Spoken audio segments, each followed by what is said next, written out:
Hello student welcome back to our channel. ताहले गत class रे हमें कौन पढ़थिले ना मनुष्यर पाकतंत्र विषय पढ़थिले जोथरे हमें आलोचना करथिले कोन मनुष्यर विभिन्न प्रकार जो पाकतंत्र विषय रे आलोचना करथिले कोन ना पाकनळी पाकस्थळी दांत माढी इत्यादि दांत जीभ आउ इत्यादि जहाँ सब हमर पाक अंगिका गुडी रहिछि ता विषय आलोचना करथिला गोटे मेन इंपोर्टेंट गोटे जिंस मु आलोचना करिवि कहिथिली पर क्लास रे सेटा कोन थिला हमर पाक ग्रंथि कहले कोन बुझिबा कि जो मानिन्य रोषेई घरे मान्य आपनकर रोषेईटा चलती ठीक अछि जदि आपन पाखरे पानी नथिबो ठीक अछि पानी नथिबो जदि ताले आपन रोषेई केमति करिवे रोषेई करि परिबे कि करि परिबेनी आपनर जत्ते भी जहाँ भी जिंस थाउ ठीक अछि पानी नथिबा माने बेसिक गोटे जिंस कोन पानी ठीक अछि पानी जदि नथिबो आपण माने केमति रोषेई करिवे रोषेई करि परिबे नै तेनु करी सेमति हमर कोन अछि ना पाक जो पाक नळी माने कोन पाक तंत्र रे जो पाक तंत्रटा काम करछ ठीक अछि जो सिस्टम अछि से सिस्टम रो गोटे कोन पानी माने कहबाक गले ऑयल होउजी कोटा ना हमर पाक ग्रंथिटा होउजी ऑयल जहाँ को हमें कोन कहू ना डाइजेस्टिव ग्लैंड्स बोली हमें इंग्रजी रे कहिताउ ठीक अछि एटा कोन कहजो ना ऑयल बोली हमें कहिताउ माने गोटे मेसिन जदि पाक माने सिस्टम टा हमर जदि गोटे मेसिन हबो पाक ग्रंथि गुडी कोन सेटा ऑयल होउची पाक ग्रंथि पेट्रोल बा डीजल कहले चले तेनु करी एमाने कोन करंती ना एमाने कोन करंती ना खाद्य को सरलीकृत करिवारे साहाय्य करथांती ठीक अछि एटा कोन लिखिछि ना खाद्य को सरलीकृत करिया पई को मानकर साहाय्य हुए ना पाक ग्रंथि माने साहाय्य करिथांती तेनु करी हमर प्रथमे जो डाइजेस्टिव सिस्टम टा पाक तंत्रटा कोउठ आरंभ होतला ना पाटी आरंभ होतला सेमती एठी पाक ग्रंथिटा कोउठ आरंभ हो हमर पाटी पाखरु आरंभ होती जोटा कि पाटी भितर थिबा लाळ बा मुख गहर भितर थिबा लाळ ग्रंथि रु आरंभ होईछि ताले लाळ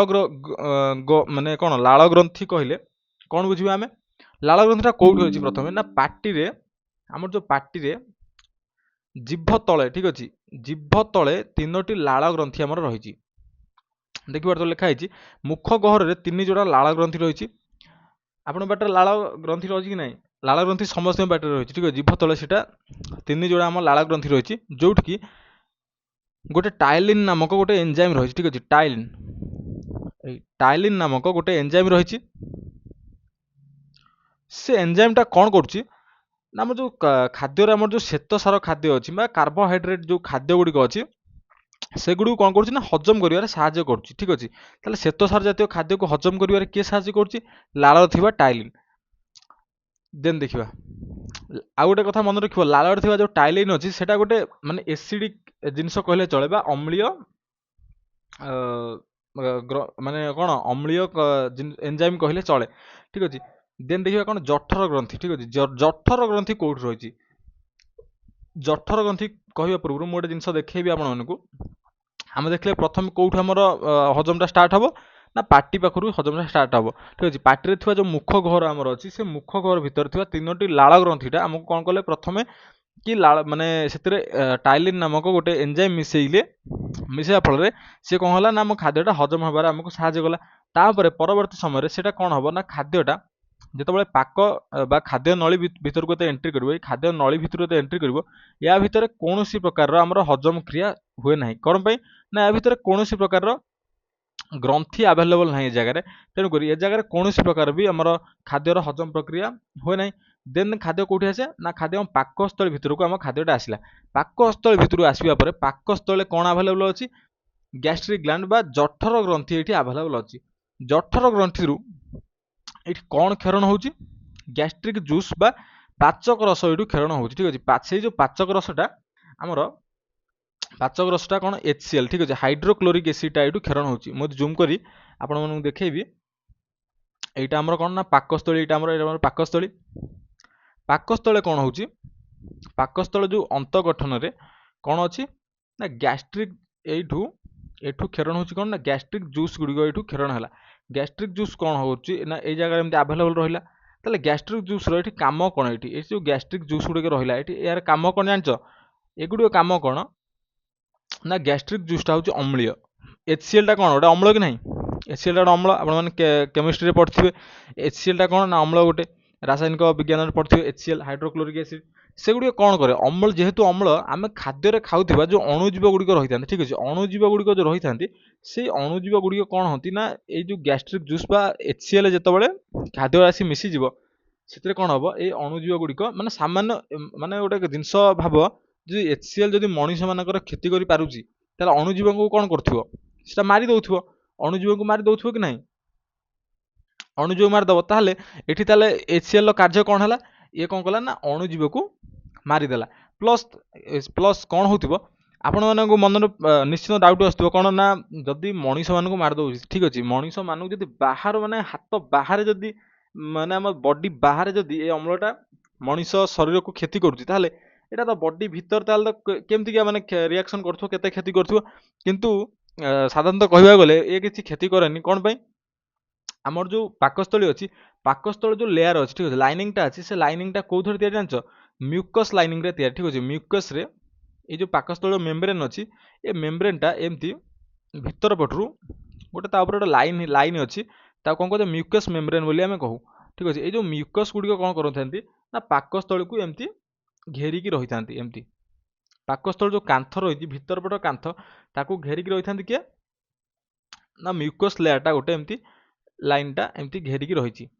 ଖାଲି ପାକସ୍ଥଳୀ ନୁହେଁ, ପୁରା ଟୋଟାଲ ଆମର ଯେଉଁ ଖାଦ୍ୟ ନଳୀଟା ଅଛି ସେଥିରେ ବି କ'ଣ ହୁଏ ନା ମ୍ୟୁକସ୍ ଲେୟାର ଗୋଟେ ରହିଛି, ମାନେ ସାଇଡ଼ରେ ତା ଯେଉଁ କାନ୍ଥରେ ମ୍ୟୁକସ୍ ଲେୟାର ଗୋଟେ ରହିଛି ଯେଉଁଟାକି ଖାଦ୍ୟ ନଳୀରେ କ'ଣ କରେ ନା ଖାଦ୍ୟଟାକୁ ଖସେଇବାକୁ ସାହାଯ୍ୟ କରେ, କେଉଁଠି ନା ପାକସ୍ଥଳୀକୁ। କିନ୍ତୁ ଏ ଜାଗାରେ କ'ଣ କରେ, ଏ ଜାଗାରେ ପାକସ୍ଥଳୀରେ ଏଇ ମ୍ୟୁକସ୍ ଲେୟାର କାମ କ'ଣ, ଏମାନେ HCl କବଳରୁ ଆମ ପାକସ୍ଥଳୀର ଯେଉଁ ଭିତର ପଟ କାନ୍ଥକୁ ବଞ୍ଚାଇଥାନ୍ତି। ସେଇଥିପାଇଁ ଆପଣମାନେ ଦେଖିଥିବେ ଯେଉଁ ଗ୍ୟାଷ୍ଟ୍ରିକ୍ ଆମର ରୁହେ, ଗ୍ୟାଷ୍ଟ୍ରିକ୍ ହେଲେ ପେଟ ବିନ୍ଧା କ'ଣ ପାଇଁ ହେବ ଜାଣିଛ ନା, ଗ୍ୟାଷ୍ଟ୍ରିକ୍ ହେଲେ ଏ ଜାଗାରେ କ'ଣ ହେବ, ମାନ୍ୟ ଆମେ ଖାଦ୍ୟ ଖାଇଲେ ନାହିଁ, ଖାଦ୍ୟ ଖାଇଲେ ଖାଦ୍ୟଟା କ'ଣ ହେବ, ଏମିତି ଯାଇ ଏ ଜାଗାରେ ଯାଇ କ'ଣ କରିବ, ଏମିତି ଯାଇ ବସିଯିବ ଖାଦ୍ୟ ଗୁଡ଼ିକ ବସିଗଲେ ସେଇଟା କ'ଣ କରିବ ନା ରୋକିବ କାହାକୁ, HClକୁ। ମାନେ ଯଦି ଆପଣମାନେ ଖାଦ୍ୟଟା ଖାଇବେ ସେ ଖାଦ୍ୟଟା କ'ଣ ହେବ, ଏମିତି ଯାଇକି ରହିଲା ପରେ HCl କ'ଣ କରିବ, HCl ଆଉ ଟଚ୍ କରିପାରିବନି କାହାକୁ, ଆମର ପାକସ୍ଥଳୀର ଯେଉଁ ଇନର ଲାଇନିଂଟା ଅଛି ତାକୁ ଆଉ ଟଚ୍ କରିପାରିବନି, ଯାହାଫଳରେ କ'ଣ ହେବ ନା ସେ ମ୍ୟୁକସ୍ ଲେୟାରକୁ କିଛି କ୍ଷତି ପହଞ୍ଚାଇ ପାରିବ ନାହିଁ। କିନ୍ତୁ ସେଇ କ୍ଷେତ୍ରରେ ଯଦି ତୁମମାନେ ଉପାସ ରହିବ, ଉପାସ ରହିଲେ କ'ଣ ହୁଏ, ପେଟ କ'ଣ ପାଇଁ ବଥା ହୁଏ, ଏଇ HClଟା କ'ଣ କରେ, HCl ଯେହେତୁ ଗୋଟେ ଅମ୍ଳ, ସେ କ'ଣ କରେ ଏଇ ଯେଉଁ ମ୍ୟୁକସ୍ ଲେୟାରଟାକୁ ଡ୍ୟାମେଜ୍ କରେ, ଠିକ୍ ଅଛି। ଡ୍ୟାମେଜ୍ କରିବା ଫଳରେ କ'ଣ କରେ, ଏମିତି ଧୀରେ ଧୀରେ ଧୀରେ ମ୍ୟୁକସ୍ ଲେୟାରଟାକୁ ଖାଇ ତାପରେ ପାକସ୍ଥଳୀର ଯେଉଁ ୱାଲ୍ଟା ଅଛି ୱାଲ୍ ପାଖକୁ ଚାଲି ଆସେ। ସେଇପାଇଁ କ'ଣ ହୁଏ, ସେଇପାଇଁ କହନ୍ତି କି ଉପାସ ରହିବନି, କ'ଣ ପାଇଁ ନା ଗ୍ୟାଷ୍ଟ୍ରିକ୍ ହେବ। ଗ୍ୟାଷ୍ଟ୍ରିକ୍ର ଅର୍ଥ ହିଁ ହେଉଛି ମାନେ ବୈଜ୍ଞାନିକ ଭାଷାରେ କହିବାକୁ ଗଲେ ଗ୍ୟାଷ୍ଟ୍ରିକ୍ର ଅର୍ଥଟା ହିଁ ହେଉଛି ଏଇଆ, ସେଇଥିପାଇଁ ଆମ ପେଟ ବ୍ୟଥା ହୁଏ। ତାହେଲେ ବର୍ତ୍ତମାନ ଦେଖିବା ପାକସ୍ଥଳୀର ଯେଉଁ ଆମର କ'ଣ ରହିଲା, ଆମର ଜଠର ଗ୍ରନ୍ଥି ରହିଲା, ତା ବିଷୟରେ ଦେଖିବା। ତାହେଲେ ଜଠର ଗ୍ରନ୍ଥି କ'ଣ କରେ, ଜଠର ଗ୍ରନ୍ଥି କ'ଣ କରିବ ନା ଏଥିରୁ ଏଇ ଗ୍ରନ୍ଥିରୁ କ'ଣ କ୍ଷରଣ ହେଉଛି ନା ପାଚକ ରସ କ୍ଷରଣ ହେଉଛି। ପାଚକ ରସ ବା HCl ବା ହାଇଡ୍ରୋକ୍ଲୋରିକ୍ ଏସିଡ୍, ଯାହାକୁ ଆମେ ଓଡ଼ିଆରେ କ'ଣ କରୁ ନା ଲବଣ ଆମ୍ଳ ବୋଲି କହିଥାଉ। ତାହେଲେ ଲବଣ ଆମ୍ଳ କ'ଣ କରୁଛି ନା ଲବଣ ଆମ୍ଳ ଗୋଟେ ପେପ୍ସିନ୍ ନାମକ, ଏଇଠି ମାନେ ଅସଲି ଖେଳ କଲା କ'ଣ ନା ପେପ୍ସିନ୍ ନାମକ ଯେଉଁ ଏନ୍ଜାଇମ୍ଟା ଆମର ରହିଛି କେଉଁଠି ପାକସ୍ଥଳୀ ଯେଉଁ କ୍ଷରଣ ହେଉଛି ତାକୁ ଆକ୍ଟିଭ୍ କରାଇବାରେ କିଏ ସାହାଯ୍ୟ କରୁଛି, ହାଇଡ୍ରୋକ୍ଲୋରିକ୍ ଏସିଡ୍ଟା ସାହାଯ୍ୟ କରୁଛି। କ'ଣ ପାଇଁ, ସେ ଯେଉଁ ପେପ୍ସିନ୍ ଏନ୍ଜାଇମ୍ଟା ରହିଛି ଆମର ଯେଉଁ ପାକସ୍ଥଳୀ ଯେଉଁ ପେପ୍ସିନ୍ ଏନ୍ଜାଇମ୍ଟା ଯେଉଁ କ୍ଷରଣ ହେଉଛି, ସେ ପେପ୍ସିନ୍ ଏନ୍ଜାଇମ୍ କ'ଣ କରୁଛି ପ୍ରକୃତରେ ପୃଷ୍ଟିସାର ଜାତୀୟ ଖାଦ୍ୟକୁ, ଯେମିତି ମୁଁ କହିଲି କି ଟାଇଲିନ୍ କ'ଣ କରୁଥିଲା, ପ୍ରଥମ କଥା ଟାଇଲିନ୍ କ'ଣ କରୁଥିଲା, ଆମର ଯେଉଁ ଟାଇଲିନ୍ ରହିଥିଲା, ଟାଇଲିନ୍ କ'ଣ କରୁଥିଲା ନା ଶ୍ଵେତସାର ଜାତୀୟ ଖାଦ୍ୟକୁ ହଜମ କରୁଥିଲା। ଏଠି ପେପ୍ସିନ୍ ନାମକ ଯେଉଁ ଏନ୍ଜାଇମ୍ ରହିଛି ସେ ଏନ୍ଜାଇମ୍ କ'ଣ କରୁଛି ନା ଆମର ପୃଷ୍ଟିସାର ଜାତୀୟ ଖାଦ୍ୟକୁ ହଜମ କରିବାରେ ସାହାଯ୍ୟ କରୁଛି। ସେଟା କେଉଁଠି ଅଛି, ଏଇ ଜଠର ଗ୍ରନ୍ଥିରୁ ହିଁ କ୍ଷରଣ ହୁଏ। ତାହେଲେ ଏଇ ଜଠର ଗ୍ରନ୍ଥିରୁ ଯେତେବେଳେ ଟାଇଲିନ୍ ନାମକ ଯେତେବେଳେ ଏନ୍ଜାଇମ୍ କ୍ଷରଣ ହେଉଛି, ୟାକୁ କ'ଣ ଦରକାର ନା ଏସିଡିକ୍ ମିଡିୟମ୍ ଦରକାର, ମାନେ ଯଦି ସେ ଆକ୍ଟିଭ୍ ହେବାକୁ ଚାହିଁବ ତାକୁ ଏସିଡିକ୍ ମିଡିୟମ୍ ଦରକାର ବା ଅମ୍ଳୀୟ ପରିବେଶ ଦରକାର। ତେଣୁକରି ଏ ଜାଗାରେ ଯେହେତୁ ହାଇଡ୍ରୋକ୍ଲୋରିକ୍ ଏସିଡ୍ ଅଛି, ସେ କ'ଣ କରିବ, ସାହାଯ୍ୟ କରୁଛି କାହାକୁ ନା ଆମର ପେପ୍ସିନ୍ ନାମକ ଏନ୍ଜାଇମ୍କୁ ସାହାଯ୍ୟ କରୁଛି, ଏଠି ଆକ୍ଟିଭ୍ ହେବାରେ ସାହାଯ୍ୟ କରୁଛି। ତାହେଲେ এই ଜାଗାରେ କ'ଣ ହେବ ନା ଯେତେବେଳେ ପେପ୍ସିନ୍ ଯେତେବେଳେ ଆକ୍ଟିଭ୍ ହେଇଯିବ, ପେପ୍ସିନ୍ କ'ଣ କରିବ HCl ସହିତ ଆସି ମିଶିଗଲା, ଏମିତି ପେପ୍ସିନ୍ ମିଶିଗଲା। ପେପ୍ସିନ୍ ମିଶିଲା ପରେ ଯେଉଁ ଏଠି ଯେଉଁ ଖାଦ୍ୟ ରହିବ, ଖାଦ୍ୟ ସହିତ ମିଶିକି ପେପ୍ସିନ୍ଟା କ'ଣ କରିବ ନା ତାକୁ ସେଥିରେ ଖାଦ୍ୟରେ ଥିବା ପୃଷ୍ଟିସାର ଜାତୀୟ ଯେଉଁ ଖାଦ୍ୟ ଅଛି ତାକୁ ହଜମ କରିବାରେ ଏଠି ସାହାଯ୍ୟ କରିବ। ତାହେଲେ ଏଇଟା ଥିଲା କ'ଣ ନା ଜଠର ଗ୍ରନ୍ଥିର ପ୍ରକୃତ କାର୍ଯ୍ୟ ଥିଲା। ଦେନ୍ ଦେଖିବା କ'ଣ ଏଠି ପେପସିନ୍ ନାମକ ଗୋଟେ ଏନଜାଇମ୍ ଅଛି, ଏଟା କ'ଣ କରେ ନା ଆମର ପୃଷ୍ଟିସାର ଜାତୀୟ ଖାଦ୍ୟକୁ ହଜମ କରିବାରେ ସାହାଯ୍ୟ କରେ। ଦେନ୍ ଦେଖିବା ଯକୃତ ବିଷୟରେ ଦେଖିବା ବା ଲିଭର ବିଷୟରେ ଦେଖିବା। ତାହେଲେ ଆଉ ଗୋଟେ କଥା କ'ଣ, ପେପସିନ୍ ସହିତ ଆଉ କିଏ କ୍ଷରଣ ହୁଏ ନା ଲାଇପେଜ୍ କ୍ଷରଣ ହୁଏ। ଲାଇପେଜ୍ ଏନଜାଇମ୍ ଏଠି କ'ଣ ହୁଏ, ଲାଇପେଜ୍ ଏନଜାଇମ୍ର କାମ କ'ଣ ଜାଣିଛ, ସ୍ନେହସାର ଜାତୀୟ ଖାଦ୍ୟକୁ ମାନେ ହଜମ କରିବାରେ ସାହାଯ୍ୟ କରେ। କିନ୍ତୁ ଲାଇପେଜ୍ର ପରିମାଣ ଜଠର ଗ୍ରନ୍ଥିରୁ ବହୁତ କମ୍ ପରିମାଣରେ କ୍ଷରଣ ହୁଏ ବା ପାକସ୍ଥଳରେ ବହୁତ କମ୍ ପରିମାଣର ଲାଇପେଜ୍ କ୍ଷରଣ ହୁଏ। ତେଣୁକରି ପ୍ରଥମ ଆମେ କ'ଣ ଦେଖିଲେ, ଲାଳ ଗ୍ରନ୍ଥି ଦେଖିଲେ। କ'ଣ ଦେଖିଲେ, ଲାଳ ଗ୍ରନ୍ଥି। ତାର ଲାଳ ଗ୍ରନ୍ଥିରୁ କ'ଣ କ୍ଷରଣ ହେଉଥିଲା ନା ଟାୟାଲିନ୍। ତା ଟାୟାଲିନ୍ କ'ଣ କରୁଥିଲା ନା ଶ୍ଵେତସାର ଜାତୀୟ ଖାଦ୍ୟକୁ ହଜମ କରିବାରେ ସାହାଯ୍ୟ କରୁଥିଲା। ଦେନ୍ ଆମେ ଦେଖିଲେ କ'ଣ ନା ଜଠର ଗ୍ରନ୍ଥି ଦେଖିଲେ। କ'ଣ ପାଇଁ ନା ଆମର ଯେଉଁ ଖାଦ୍ୟ ନଳୀ ଅଛି ସେଠି କୌଣସି ପ୍ରକାର ହଜମ କ୍ରିୟା ହୁଏ ନାହିଁ। ଜଠର ଗ୍ରନ୍ଥିରେ କ'ଣ ହେଉଛି, ଆମର ଅଛି କ'ଣ ପେପସିନ୍ ଅଛି, ଯେଉଁଟା କ'ଣ କରୁଛି, ସେ ପେପସିନ୍ଟା ଆମର କ'ଣ କରୁଛି ନା ପୃଷ୍ଟିସାର ଜାତୀୟ ଖାଦ୍ୟକୁ ହଜମ କରିବାରେ ସାହାଯ୍ୟ କରୁଛି। ଦେନ୍ ଆଉ ଗୋଟେ ଏନଜାଇମ୍ କ'ଣ ଦେଖିଲେ ସେଇ ଜଠର ଗ୍ରନ୍ଥିରୁ, ଲାଇପେଜ୍। ସେ ଲାଇପେଜ୍ ମଧ୍ୟ କ'ଣ କରୁଛି, ଯେହେତୁ ଲାଇପେଜ୍ ଏଠି କମ୍ ପରିମାଣରେ ଅଛି, ତେଣୁକରି ଏ ଲାଇପେଜ୍ ମଧ୍ୟ ଏଠି ସ୍ନେହସାରର ହଜମ କରିବାରେ ସାହାଯ୍ୟ କରୁଛି। ଆମ ଖାଦ୍ୟରେ ଥିବା ସ୍ନେହସାର ଯେଉଁ ଖାଦ୍ୟ ତାକୁ ହଜମ କରିବାରେ ସାହାଯ୍ୟ ଏଠି କରୁଛି। ତାହେଲେ ଏଠି ଥିଲା କ'ଣ, ଜଠର ଗ୍ରନ୍ଥିର କାର୍ଯ୍ୟ ଥିଲା। ଦେନ୍ ଦେଖିବା କ'ଣ ଯକୃତ ବିଷୟରେ ଆମେ ଦେଖିବା। ଯକୃତ, ଠିକ୍ ଅଛି। ଲିଭର ହେଉଛି ସବୁଠାରୁ ଗୋଟେ ଆମ ଶରୀରର ଗୋଟେ ଇମ୍ପୋର୍ଟାଣ୍ଟ ପାର୍ଟ, ଗୋଟେ କ'ଣ ଲିଭର, ଠିକ୍ ଅଛି। ଲିଭର ଏଠି କ'ଣ କରେ ନା ଲିଭର ହେଉଛି ଆମ ଶରୀରର ସର୍ବବୃହତ ଗ୍ରନ୍ଥି, ଠିକ୍ ଅଛି। ଯଦି ଆପଣମାନଙ୍କୁ ପଚାରିବ କି ଆମ ଶରୀରର ସବୁଠାରୁ ମାନେ କ'ଣ ବଡ଼ ଗ୍ଲାଣ୍ଡ କେଉଁଟା ଆମର ବା ଗ୍ରନ୍ଥି କେଉଁଟା, ଆପଣମାନେ କହିପାରିବେ କ'ଣ ନା ଯକୃତ ବୋଲି ଏଠି ଉତ୍ତର ଦେଇପାରିବେ। ତେଣୁକରି ଲିଭର ଯେହେତୁ ଆମ ଶରୀରର ସବୁଠାରୁ ବଡ଼ ଗ୍ରନ୍ଥି, ଏଇଟା କ'ଣ କରେ, ଏଇଟା କେଉଁଠି ରହିଛି ନା ଖାଦ୍ୟ ନଳୀର ବାହାରେ ରହିଛି। ଏଥିରୁ କ୍ଷରିତ ପିତ୍ତରସ ବା ବାଇଲ ଜୁସ୍, ଠିକ୍ ଅଛି, ପିତ୍ତରସ ବା ବାଇଲ ଜୁସ୍, ଏଇଟା ବାଇଲ ଜୁସ୍ କ'ଣ କରେ ନା ନଳୀ ଦ୍ୱାରା ଗ୍ରହଣୀ ମଧ୍ୟକୁ ପ୍ରବେଶ କଲା, ଠିକ୍ ଅଛି। ଏଠି କ'ଣ ହୁଏ, ଆମର ଯେଉଁ ଦେଖିପାରୁଥିବ ଏଠି ଲିଭର ରହିଛି, ଆମର ଲିଭରଟା କେଉଁଠି ରହିଛି, ଏ ପାକସ୍ଥଳ ଠିକ୍ ପାଖକୁ ରହିଛି କ'ଣ, ଲିଭର ରହିଛି ଆମର। ଏଇଟା ଲିଭରଟା ଆମର କେଉଁ କଲର ଜାଣିଛ, ଲିଭରଟା ଆମର ବ୍ରାଉନ କଲର ଲିଭର ହେଉଛି ଆମର, ବ୍ରାଉନ କଲର। ଯେମିତି ଦେଖିଥିବ କୁକୁଡ଼ା ଦେଖିବ କଟା ହେଲା ବେଳେ ଦେଖିଥିବ ଦୋକାନ ମାନଙ୍କରେ, ତା ଲିଭରଟା କେଉଁ କଲର ହେଇଥିବ, ବ୍ରାଉନ କଲର ହେଇଥିବ କି ନାହିଁ। କେବେ ଚିକେନ ଆଣିଥିବ, ସେଠି ସେ ଯେଉଁ ଲିଭରଟା ଆମର ବ୍ରାଉନ କଲର, ସେମିତି ମଣିଷର ବି ଲିଭରଟା ବ୍ରାଉନ କଲରର। ଆଉ ଏଇଟା ଆମ ଶରୀରର ସବୁଠାରୁ ବଡ଼ ଗ୍ରନ୍ଥି, ପ୍ଲସ୍ ଏଇଟା ରବରୀ ଫିଲ୍ ଦିଏ, ବୁଝିଲ କି। ଏଇଟା ରବରୀ ଫିଲ୍ ଦିଏ, ମାନେ ରବର ଟାଇପ୍ର, ଏଇଟା ଗ୍ରନ୍ଥିଟା ରବର ଟାଇପ୍ର, ମାନେ ହାତକୁ ଫିଲ୍ ହୁଏ କେଉଁ ଟାଇପ୍ର, ରବର ଟାଇପ୍ର। ଏଟାର ବହୁତ ଇମ୍ପୋର୍ଟାଣ୍ଟ କାମ। ଏଇଟା କ'ଣ କରେ, ଏଥିରୁ ଯେଉଁ ପିତ୍ତରସଟା କ୍ଷରଣ ହୁଏ, ଠିକ୍ ଅଛି, ପିତ୍ତରସଟା କ୍ଷରଣ ହୁଏ, ଇଏ କ'ଣ କରେ, ପିତ୍ତରସଟାର କାର୍ଯ୍ୟ କ'ଣ, ପିତ୍ତରସ କ'ଣ କରେ, ଆମ ଶରୀରରେ ଯେଉଁ ଖାଦ୍ୟ ସହିତ ଆସନ୍ତି କିଏ, ଯେଉଁ ବ୍ୟାକ୍ଟେରିଆ ଗୁଡ଼ିକ ଆସନ୍ତି, ସେ ବ୍ୟାକ୍ଟେରିଆକୁ ମାରିବାରେ ସାହାଯ୍ୟ କିଏ କରେ, ଏ ପିତ୍ତରସଟା ମାରିବାରେ ସାହାଯ୍ୟ କରେ। ତାହେଲେ ପିତ୍ତରସର କାର୍ଯ୍ୟ କ'ଣ ହେଲା ନା, ଯଦି ଆମେ ଏଇଠି ଲେଖିବା, କ'ଣ ଲେଖିବା ନା, ଯେମିତି ଆମେ ଦେଖିଲେ କ'ଣ ନା ଲାଳ ଗ୍ରନ୍ଥିରୁ କିଏ କ୍ଷରଣ ହେଉଥିଲା, ଟାଇଲିନ୍ କ୍ଷରଣ ହେଉଥିଲା, ସେମିତି ଯକୃତରୁ କିଏ କ୍ଷରଣ ହେଲା, ପିତ୍ତରସ। ଯକୃତରୁ କିଏ କ୍ଷରଣ ହେଲା, ବାଇଲ ଜୁସ୍ ବା ପିତ୍ତରସ, ବାଇଲ ଜୁଇସ୍ ବା ପିତ୍ତରସ। ପିତ୍ତରସର କାମ କ'ଣ ନା ବ୍ୟାକ୍ଟେରିଆକୁ ଇଏ ଶେଷ କରିଦେବ, ବ୍ୟାକ୍ଟେରିଆକୁ।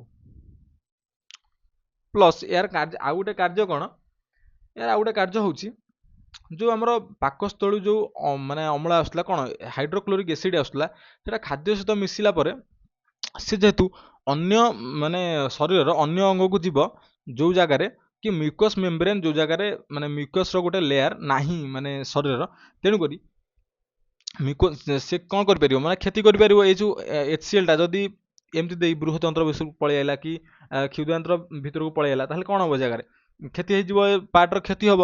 ତେଣୁକରି ଏ ଜାଗାରେ କ'ଣ ହୁଏ, ଏଇ ଯେଉଁ ବାଇଲ ଜୁସ୍ଟା ଯେଉଁ କ୍ଷରଣ ହୁଏ, ଇଏ ଯେହେତୁ କ୍ଷାରୀୟ ପ୍ରଭୃତିର, ଇଏ କ'ଣ କରେ ନା ଆମର ଯେଉଁ ଅମ୍ଳକୁ କିଏ ପ୍ରଶମନ କରେ, କ୍ଷାର ପ୍ରଶମନ କରେ। ତେଣୁକରି ଏ ଯେଉଁ ବାଇଲ ଜୁସ୍ଟା କ୍ଷରଣ ହେଉଛି, ଏଇଟା ହେଉଛି ଗୋଟେ କ୍ଷାରୀୟ ପ୍ରଭୃତିର। ତେଣୁକରି ଏମାନେ କ'ଣ କରନ୍ତି ନା ଏଇ ହାଇଡ୍ରୋକ୍ଲୋରିକ୍ ଏସିଡ୍ ସହିତ ମିଶିକି ତାକୁ କ'ଣ କରେ ନା ତାକୁ ମିନିମାଲ କରିଦିଏ, ତା ପାୱାରଟାକୁ ମିନିମାଲ କରିଦିଏ ବା ପ୍ରଶମିତ କରିଦିଏ। ତେଣୁକରି ଆଗକୁ ଯାଇ କି କେଉଁ ଆମ ଶରୀରର କୌଣସି ମାନେ ଅନ୍ତ ଅଙ୍ଗ ଗୁଡ଼ିକ କ୍ଷତିଗ୍ରସ୍ତ ହୁଅନ୍ତି ନାହିଁ। ତାପରେ ଆଉ ଗୋଟେ କାର୍ଯ୍ୟ କ'ଣ ଏହାର, ଏଥିରୁ ଯେଉଁ ବାଇଲ ଜୁସ୍ କ୍ଷରଣ ହେଲା, ସେଟା କ'ଣ କରେ ନା ବ୍ୟାକ୍ଟେରିଆ ଗୁଡ଼ିକୁ ମାରେ, ବୁଝିଲା କି।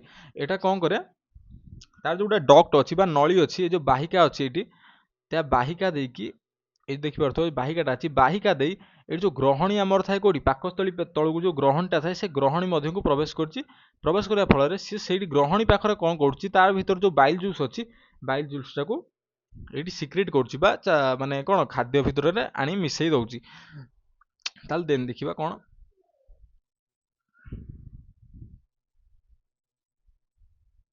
ଆଉ ଗୋଟେ ଜିନିଷ ବି ମୁଁ କହିଲିନି, ଆଉ ଗୋଟେ ଜିନିଷ ହଉଛି କ'ଣ ଏ ଜାଗାରେ ଯୋଉ ଆମର ଯକୃତ ରହିଛି, ଠିକ ଅଛି, ଯକୃତର ଆଉ ଗୋଟେ କାର୍ଯ୍ୟ କ'ଣ ଜାଣିଛ ନା? ଯକୃତ କ'ଣ କରେ, ଯେ କହନ୍ତିନି ଅଧିକ ମାନେ ଅଧିକ ଖାଇଲେ କ'ଣ ମୋଟା ହେଇଯିବ, ଯାହାକୁ ଦେଖିବେ କି ଯୋଉ ଗୁଡ଼ାକ ସବୁ ଫ୍ୟାଟି ଲୋକ ଗୁଡ଼ାକ ମାନେ ମୋଟା ମୋଟା ଲୋକ ଗୁଡ଼ାକ ତାଙ୍କ ଦେହରେ ଫ୍ୟାଟ୍ କ'ଣ ପାଇଁ ଜମା ହୁଏ ଜାଣିଛ ନା? ଆମ ଶରୀର ଭାବେ କ'ଣ କି ଆମ ଶରୀରର ମାନେ ସ୍ପେସିଆଲି ଏଇ ଯକୃତ ଭାବେ ଲିଭର ଭାବେ କ'ଣ କି ଫ୍ୟାଟ୍ ହେଉଛି ଆମ ଶରୀର ପାଇଁ ଗୋଟେ ଭଲ ଜିନିଷ, ଠିକ ଅଛି। ଭଲ ଜିନିଷ ଭାବିକି ସେ କ'ଣ କରେ ନା ଫ୍ୟାଟ୍ କେମିତି କ'ଣ ଆମ ଶରୀରରେ ମାନେ ରହିବ, ତେଣୁକରି ସିଏ ସେଇ ହିସାବରେ କାର୍ଯ୍ୟ କରେ କି ଆମ ଶରୀରରେ କେମିତି କ'ଣ ଫ୍ୟାଟ୍ର ବାଲାନ୍ସ ରହିବ।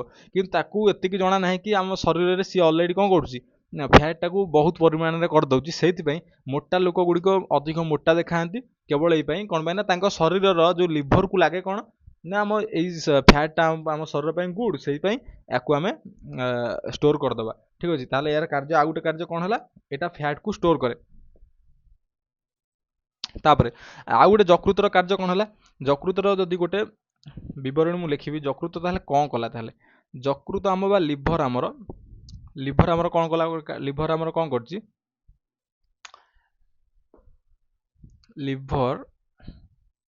ଲିଭର ପ୍ରଥମ କାର୍ଯ୍ୟ କ'ଣ ହେଲା, ବାଇଲ ଜୁସ୍ କ୍ଷରଣ କଲା। ତାହେଲେ ଦ୍ୱିତୀୟ କାର୍ଯ୍ୟ କ'ଣ ହେଲା, ଏଇଟା ଦ୍ୱିତୀୟ କାର୍ଯ୍ୟ ଆମର କ'ଣ ହେଲା, ଏଇଟା ଆମର ବ୍ୟାକ୍ଟେରିଆକୁ କିଲ୍ କଲା। ତୃତୀୟ କାର୍ଯ୍ୟ କ'ଣ ହେଲା, ଏସିଡକୁ କ'ଣ କଲା, ହାଇଡ୍ରୋକ୍ଲୋରିକ୍ ଏସିଡକୁ ପ୍ରଶମନୀକରଣ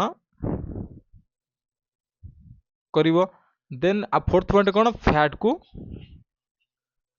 ଷ୍ଟୋର କରିବ। ଦେନ୍ ଆଉ ଗୋଟେ ପଏଣ୍ଟ ଯଦି ଆମେ ଲେଖିବା, ଏଠି ଆଉ ଗୋଟେ ପଏଣ୍ଟ କ'ଣ ହେଇପାରିବ ଜାଣିଛ ନା, ଏଇ ଯୋଉ ଫ୍ୟାଟ୍ ଆମର ସବୁ ଷ୍ଟୋର ହେଲା, ଠିକ ଅଛି, ଫ୍ୟାଟ୍ ଆମର ଷ୍ଟୋର ହେଲା ଯୋଉ ଆମକୁ ଶକ୍ତି କୋଉଠୁ ମିଳେ ଆମ ଶରୀରରେ, ମୁଁ ଯେମିତି କହିଥିଲି ଶ୍ଵେତସାର ଜାତୀୟ ଖାଦ୍ୟରୁ ଶକ୍ତି ମିଳିଥାଏ। ତେଣୁକରି ଯଦି ଆମ ଶରୀରରେ ଯେତେବେଳେ ଗ୍ଲୁକୋଜର ଅଭାବ ହେଇଯିବ, ଠିକ ଅଛି, ଯେତେବେଳେ ଆମ ଶରୀରର ଗ୍ଲୁକୋଜର ଅଭାବ ହେଇଯିବ ବା ଆମ ଦୁର୍ବଳତା ଲାଗିବ, କ'ଣ ପାଇଁ ଆମେ ଖାଦ୍ୟ ଖାଇନେ, ଯେମିତିକି ଆଥଲେଟ୍ ଗୁଡ଼ିକ ଆଥଲେଟ୍ ସବୁ ଯେମିତି ଆଥଲେଟ୍ ଯେମିତି ସେ କ'ଣ କରନ୍ତି ଖାଦ୍ୟ ଖାଆନ୍ତିନି, କ'ଣ ପାଇଁ, ଖାଦ୍ୟ କମ୍ ଖାଆନ୍ତି, ସେ ନିଜ ବଡିଟାକୁ ପୁରା ମେଣ୍ଟେନ୍ କରନ୍ତି। ମାନେ ଧର ରନିଂ ଆଥଲେଟ୍ କ'ଣ କରେ, ଅଧିକ ୱେଟ୍ ନ ହେବା ପାଇଁ ଚେଷ୍ଟା କରେ, ସେ ଜାଗାରେ କ'ଣ ହୁଏ, ସେ ଯେହେତୁ ବାଲାନ୍ସ କରୁଛନ୍ତି ଖାଇବାଟାକୁ ନିଜ ମେଣ୍ଟେନ୍ କରୁଛନ୍ତି, ସେ ଜାଗାରେ ତାଙ୍କ ଲିଭରଟା କ'ଣ କରେ, ଫ୍ୟାଟ୍କୁ ବର୍ନ କରେ, ଠିକ ଅଛି, ଫ୍ୟାଟ୍କୁ ଲସ୍ କରି ସେ ଫ୍ୟାଟ୍କୁ ଯେଉଁ ଷ୍ଟୋର କରିଥିବ ସେଇ ଫ୍ୟାଟ୍କୁ ବର୍ନ କରି ତାଙ୍କୁ ସେଥିରୁ କ'ଣ ଦିଏ ନା ଶକ୍ତି ଦେଇଥାଏ, କାର୍ଯ୍ୟ କରିବାକୁ ଶକ୍ତି ଦେଇଥାଏ। ତାର ଲିଭରର ଟୋଟାଲ କେଇଟା କାର୍ଯ୍ୟ ହେଲା, ଆମର 5ଟା କାର୍ଯ୍ୟ ଆମେ ପାଇଲେ। ଗୋଟେ ବାଇଲ ଜୁସ୍ କ୍ଷରଣ କରୁଛି, ଗୋଟେ ବ୍ୟାକ୍ଟେରିଆ କିଲ୍ କରୁଛି, ଆଉ ଗୋଟେ କ'ଣ ଏସିଡକୁ ପ୍ରଶମନୀକରଣ କରୁଛି, ଦେନ୍ ଆଉ ଗୋଟେ କ'ଣ କରୁଛି ନା ଫ୍ୟାଟ୍କୁ ଷ୍ଟୋର କରୁଛି, ଆଉ ଫ୍ୟାଟ୍କୁ ବର୍ନ ମଧ୍ୟ କରୁଛି ବା ସେଥିରୁ ଶକ୍ତି ଦେଉଛି କାହାର ଅନୁପସ୍ଥିତିରେ, ଗ୍ଲୁକୋଜ ଯେତେବେଳେ ଆମ ଶରୀରରେ ଅନୁପସ୍ଥିତି ଦେଖାଯାଉଛି। ତାହେଲେ ଆଉ ଗୋଟେ ଗ୍ରନ୍ଥି ଆମେ ପଢିବା, ତାପରେ ଆଉ ଗୋଟେ କ'ଣ ନା ଆମର ଅଗ୍ନାଶୟ ପଢିବା, ଠିକ ଅଛି, ଅଗ୍ନାଶୟ ବା ପାନକ୍ରିଆସ ବିଷୟରେ ପଢିବା। ତାହେଲେ ପାନକ୍ରିଆସ କ'ଣ, ଏହା ଏକ ମିଶ୍ରିତ ଗ୍ରନ୍ଥି, ଠିକ ଅଛି, ମିକ୍ସଡ ଗ୍ଲାଣ୍ଡ। ଗୋଟେ ସର୍ଟ କ୍ୱେଶ୍ଚିନ୍ ଅଛି, କ'ଣ ଆମ ଶରୀରର ମିଶ୍ରିତ ଗ୍ରନ୍ଥି କାହାକୁ କୁହାଯାଏ, ଆପଣମାନେ କାହାକୁ କହିପାରିବେ ନା ଅଗ୍ନାଶୟକୁ କହିପାରିବେ। ତାହେଲେ ଏଇଟା କ'ଣ ପାଇଁ ଏଇଟା ମିଶ୍ରିତ ଗ୍ରନ୍ଥି କୁହାଗଲା, ଏଥିରେ ଏଇ ଯୋଉ ଆମର ଅଗ୍ନାଶୟ ରହିଛି, ଅଗ୍ନାଶୟଟା ମୁଁ ଦେଖେଇବି, ଅଗ୍ନାଶୟଟା ଆମର କୋଉଠି ରହିଛି, ଅଗ୍ନାଶୟଟା ଜଷ୍ଟ ଆମ ମାନେ ଉଦର ଗହ୍ୱରର ବାମ ପଟରେ ପାକସ୍ଥଳ ମାନେ ତଳକୁ ରହିଛି, ଏଇଟା ହେଉଛି ଅଗ୍ନାଶୟ। କୋଉଟା, ଏଇଟା ହେଉଛି ଅଗ୍ନାଶୟ, ଠିକ ଅଛି, ଏଇ ଯୋଉ ଗ୍ରୀନ କଲରଟା ମୁଁ ମାର୍କ କଲି ଏଇଟା କ'ଣ ନା ଆମର ଅଗ୍ନାଶୟ ବା ପାନକ୍ରିଆସ। ଏଇ ଅଗ୍ନାଶୟର କାର୍ଯ୍ୟ କ'ଣ, ତାହେଲେ ଅଗ୍ନାଶୟ ବି ଗୋଟେ ଗ୍ରନ୍ଥି, ଆମର ଅଗ୍ନାଶୟର କାର୍ଯ୍ୟ କ'ଣ, ଏଥିରେ ଯୋଉ ପାନକ୍ରିଆଟିକ ଜୁସ୍ ଆମର ଯୋଉ କ୍ଷରଣ ହେଉଛି ଏହାର କାର୍ଯ୍ୟ କ'ଣ, ଇଏ ବି କ'ଣ କରୁଛି ନା ଗୋଟେ ଡକ୍ଟ ବା ବାହିକା ଦ୍ୱାରା କୋଉଠି ମିଶିଯାଏ, ସେଇ ଗ୍ରହଣୀ ପାଖରେ ଯାଇ ମିଶିଛି, ତା ସେ ଗ୍ରହଣୀ ପାଖରେ ନେଇକି ତାର ଯୋଉ ସିକ୍ରିସନ କରୁଛି, ତାର ଯୋଉ ସିକ୍ରେସନଟା ହରମୋନ ହଉ କି କ'ଣ ବା ଏନଜାଇମ୍ ହଉ। ତାହେଲେ ପ୍ରଥମ କଥା ଏଇଟା କ'ଣ ପାଇଁ ମିଶ୍ରିତ ଗ୍ରନ୍ଥି କ'ଣ ପାଇଁ କୁହାହେଲା, ଏଇ ଯୋଉ ଅଲଗା ସବୁ ଗ୍ରନ୍ଥି କହିଲି ସେଠୁ କ'ଣ ହେଉଛି ନା ସେଠୁ ଗୋଟେ ଗୋଟେ କେବଳ କ'ଣ ସିକ୍ରେଟ ହେଉଛି, ଏନଜାଇମ୍ ଗୁଡ଼ିକ ସିକ୍ରେଟ ହେଉଥିଲା, ଠିକ ଅଛି, ଏନଜାଇମ୍ ସିକ୍ରେଟ ହେଉଥିଲା ବେଳେ ଏଇ ପାନକ୍ରିଆଟିକ ଜୁସ୍ ବା ପାନକ୍ରିଆରୁ କ'ଣ ସିକ୍ରେଟ ହେଉଛି, एंजाइम प्लस हॉर्मोन टा सिक्रिट होउची ସେଇପାଇଁ ତାକୁ କ'ଣ କୁହାଯାଇଛି ନା ମିଶ୍ରିତ ଗ୍ରନ୍ଥି କୁହାଯାଇଛି। ତାହେଲେ ତମକୁ ଯେ ପଚାରିବ କି ମିଶ୍ରିତ ଗ୍ରନ୍ଥି କ'ଣ ପାଇଁ କୁହାଯାଇଛି କାହାକୁ ପାନକ୍ରିଆସକୁ ବା ଆମର କ'ଣ ଅଗ୍ନାଶୟକୁ, ଆପଣମାନେ ଉତ୍ତର ଦେଇପାରିବେ କ'ଣ ନା ଏଥିରେ ଏନଜାଇମ୍ ପ୍ଲସ୍ ହରମୋନ୍ ସିକ୍ରିଟ୍ କରୁଛି କିଏ ପାନକ୍ରିଆସ, ସେଇପାଇଁ ତାକୁ ଗୋଟେ ମିଶ୍ରିତ ଗ୍ରନ୍ଥି ବୋଲି ଧରାଯାଇଛି। ଦେନ୍ ଏହାର କାର୍ଯ୍ୟ କ'ଣ, ପ୍ରଥମତଃ ଏହାର କାର୍ଯ୍ୟ କ'ଣ ଏଥିରେ ଦେଖିବା। ପ୍ରଥମେ ଏଥିରେ ଯେଉଁ ଏନଜାଇମ୍ ସିକ୍ରିଟ୍ ହେଉଛି ତାହେଲେ କେଉଁ କେଉଁ ଏନଜାଇମ୍ ସବୁ ଏଥିରେ ଆମର ସିକ୍ରିଟ୍ ହେଉଛି କେଉଁଠୁ ପାନକ୍ରିଆସରୁ। ପାନକ୍ରିଆସରୁ କ'ଣ କେଉଁ ଏନଜାଇମ୍ ସିକ୍ରିଟ୍ ହେଉଛି ନା ଅଗ୍ନାଶୟରୁ ଦେଖିପାରୁଥିବ ଆମାଇଲେଜ୍ ନାମକ ଗୋଟେ ଏନଜାଇମ୍ଟା ସିକ୍ରିଟ୍ ହେଉଛି। ଆମାଇଲେଜ୍ କ'ଣ ଆମାଇଲେଜ୍ ନାମକ ଗୋଟେ ଏନଜାଇମ୍ ସିକ୍ରିଟ୍ ହେଉଛି। ଦେନ୍ ଆଉ ଗୋଟେ କ'ଣ ଲାଇପେଜ୍ ନାମକ ଏନଜାଇମ୍ ସିକ୍ରିଟ୍ ହେଉଛି। ଆଉ ଗୋଟେ କ'ଣ ନା ପ୍ରୋଟିଏଜ୍ ନାମକ ଗୋଟେ ଏନଜାଇମ୍ କ'ଣ କରୁଛି ନା ସିକ୍ରିଟ୍ ହେଉଛି। ଏମାନେ କ'ଣ କରୁଛନ୍ତି ନା ଖାଦ୍ୟକୁ ହଜମ କରିବାରେ ସାହାଯ୍ୟ କରୁଛନ୍ତି। ପ୍ଲସ୍ ଏଥିରେ କ'ଣ ହେଉଛି ନା ହରମୋନ୍ ବିଷୟରେ ଯଦି ଦେଖିବା ଏଥିରୁ କେଉଁ କେଉଁ ହରମୋନ୍ ସବୁ ସିକ୍ରିଟ୍ ହେଉଛି ଆମେ କ'ଣ ପଢ଼ିଲେ ନା ଜଠର ଗ୍ରନ୍ଥି ବିଷୟରେ ଦେଖିଦେଇଥିଲେ। ଆଉ ଗୋଟେ ଏବେ କ'ଣ ପଢ଼ିଲେ ଅଗ୍ନାଶୟ ବିଷୟରେ ଦେଖିଲେ। ତାହେଲେ ଅଗ୍ନାଶୟରୁ କ'ଣ କ'ଣ ସବୁ ସିକ୍ରିଟ୍ ହେଉଛି ଏବେ ଲେଖିବା ତାକୁ। ଅଗ୍ନାଶୟରୁ ଯେଉଁ ଏନଜାଇମ୍ ସବୁ ସିକ୍ରିଟ୍ ହେଉଛି ସେ ଏନଜାଇମ୍ ଲିଷ୍ଟ କ'ଣ ନା ଲାଇପେଜ୍, ଆମାଇଲେଜ୍, ଆଉ ଗୋଟେ କ'ଣ ପ୍ରୋଟିଏଜ୍।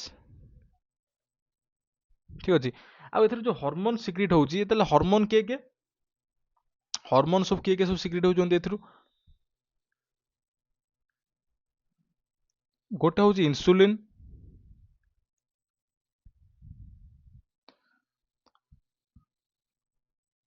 ଆଉ ଗୋଟେ ହରମୋନ୍ କ'ଣ ନା ଆମର ଗ୍ଲୁକାଗନ୍ ବୋଲି ଗୋଟେ ହରମୋନ୍ ଅଛି। ଠିକ୍ ଅଛି, ଗ୍ଲୁକାଗନ୍।